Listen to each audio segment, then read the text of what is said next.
एक और छोटा सा वीडियो क्लिप में आपको छोटी सी टेक्निक आपको बताना चाहूँगी। इसकी प्रॉपर वीडियो भी आपको मैं दूंगी, लेकिन ये मैंने इसलिए आपको ये बता रही हूँ कि कुछ जगहों पे मैंने ये मॉड पॉज या ग्लू या लैकर स्प्रे यूज़ नहीं किया था, तो उसका तरीका आपको आना चाहिए कि उसको कैसे आपने यूज़ करना है।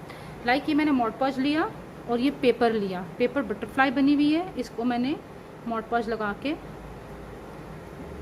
फ्रंट पे लैकर ले लें, मॉड पॉज ले लें, और या फिर आप स्कॉच टेप ले लें। ये इस छोटे प्रोजेक्ट पे तो ये काम हो जाएगा, लेकिन लेट करिए ट्रे है, बहुत बड़े साइज़ की ट्रे है, ये जो मेरे हाथ में बटरफ्लाई है, लेट करिए ट्रे है। इस ट्रे को आपने अगर ट्रे पे कोई पेपर आपने लगाया तो आप उसके ऊपर रेजिन पोर नहीं कर सकते जब तक आप उसको सील ना कर लें। लिहाजा आप उसके ऊपर पूरी ट्रे के ऊपर मॉड पॉज की एक लेयर लगा लें, या 2 to 3 spray of lacquer spray कर दें, कोट ऑफ लैकर स्प्रे कर दें, तो आपका प्रोजेक्ट सील हो जाएगा।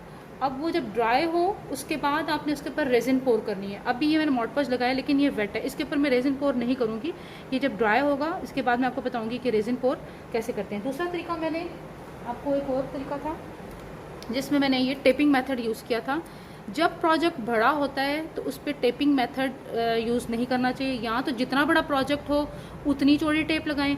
चूंकि यहाँ पे जॉइंट ऑफ द टेप शायद आपको इतना विजिबल नज़र आ नहीं रहा होगा, लेकिन मुझे नज़र आ रहा है कि ये भी मुझे एक जॉइंट नज़र आ रही है लाइन, और ये भी एक जॉइंट नज़र आ रही है। इस तरह के बड़े पीसीस पे बेहतर है, या ये देखें ये भी एक आपको नज़र आ रहा है, ये भी एक लाइन है पूरी, ये सेंटर में, ये यहाँ पर आपको थोड़ी सी विजिबल होगा। यहाँ पर जो टेप का जॉइंट है वो विजिबल हो रहा है।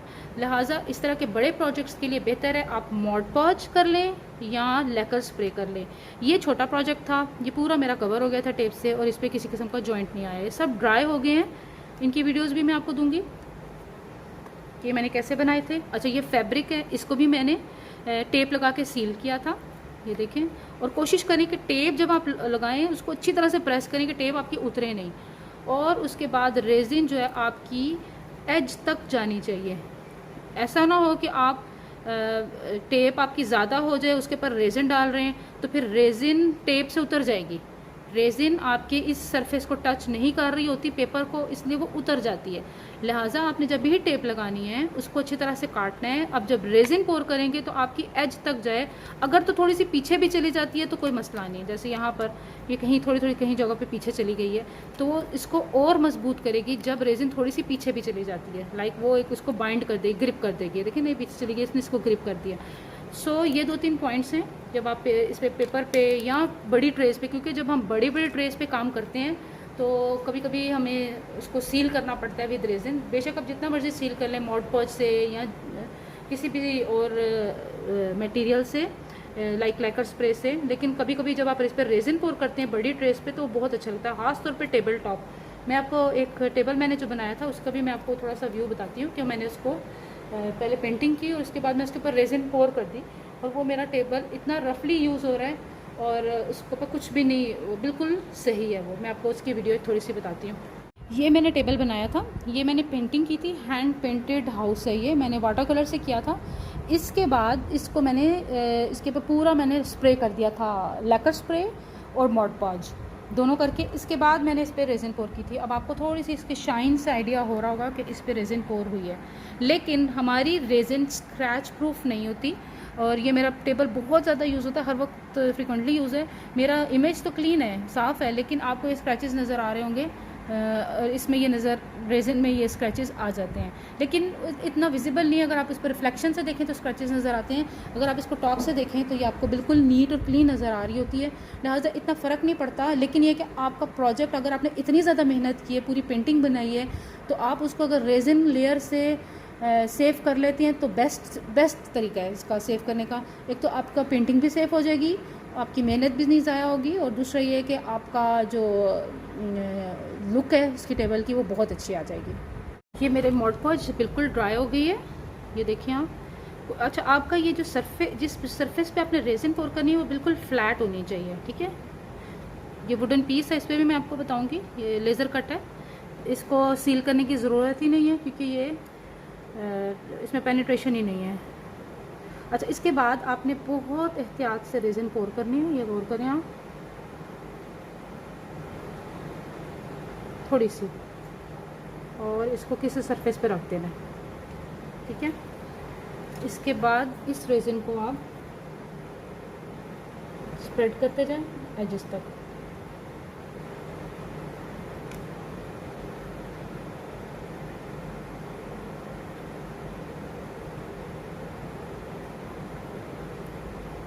ये इसके ऊपर डोम बन जाएगा। आप ये किस्म का आपका चार्म सा बन जाएगा आपकी, जैसे बुक मार्क वगैरह अगर वो भी आप बनाना चाहें इसी तरीके से, बुक का आपने कुछ लिखा या आपने कोई पिक्चर लगाई या कुछ भी किया, कोई कोटेशन लिखी या कुछ भी लिखा, और उसके बाद आप उसको एज अ बुक मार्क भी यूज़ कर सकते हैं, ठीक है, सेफ हो जाएगा। अच्छा, इसके बाद मैंने ये सिलिकॉन का ही कप लिया, इसको इस सरफेस से उठा के मैंने इस सरफेस पे रख दिया, ठीक है। उसकी वजह यह है कि यहाँ पर अगर ये चिपक भी जाता है तो ये रेजिन सिलिकॉन के साथ स्टिक नहीं करती, तो वो मसला नहीं होगा मुझे कि ये चिपक गया इसके साथ। इसको मैं यहाँ पर छोड़ दूँगी। कोशिश करें कि आपका सरफेस, आपका जो बेस लेवल है वो बिल्कुल फ्लैट हो। इसी तरह से मैं यह रेजिन इस वाले वुडन जो लेज़र कट है हार्ट, इस पर भी पोर करूँगी।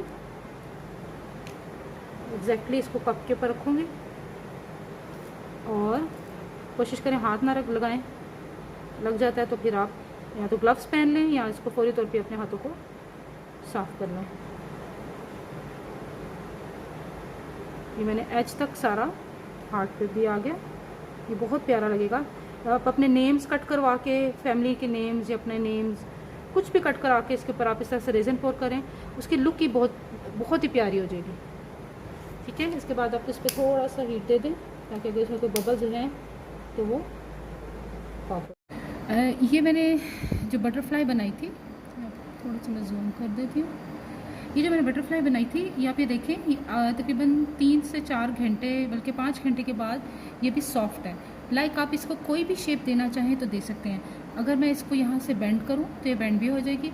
इसकी सबसे बड़ी खूबी है कि ये अब स्टिकी नहीं रहा, लेकिन ये मोल्डेबल है, आप इसको शेप दे सकते हैं। और यहाँ पर मैं विंग्स को थोड़ा सा बैकवर्ड करूँ तो ये बटरफ्लाई की शेप, 3D बटरफ्लाई की शेप आ जाएगी। मैं कैसे देख लें, आपको नज़र आ रहा होगा, ठीक है। ये भी तकरीबन हार्ड हो गया है, ये देखिए इसका रिज़ल्ट। लेकिन पूरी तरह हार्ड नहीं हुआ, ये मज़ीद अब ओवरनाइट इसको हम रखेंगे। आप इसको किसी स्पून में या किसी कंटेनर जिसकी टू ऐसे उठा हो, साइड से जो बॉल्स हो, आप उसमें इस तरह से इसको रखते हैं। इससे ये होगा कि सेंटर इसका अंदर चला जाएगा और इसके विंग्स ऊपर ही रहेंगे। इस तरह से आप ये चेक कर लें कि ये वाला प्रोजेक्ट भी हमारा रेडी हो गया।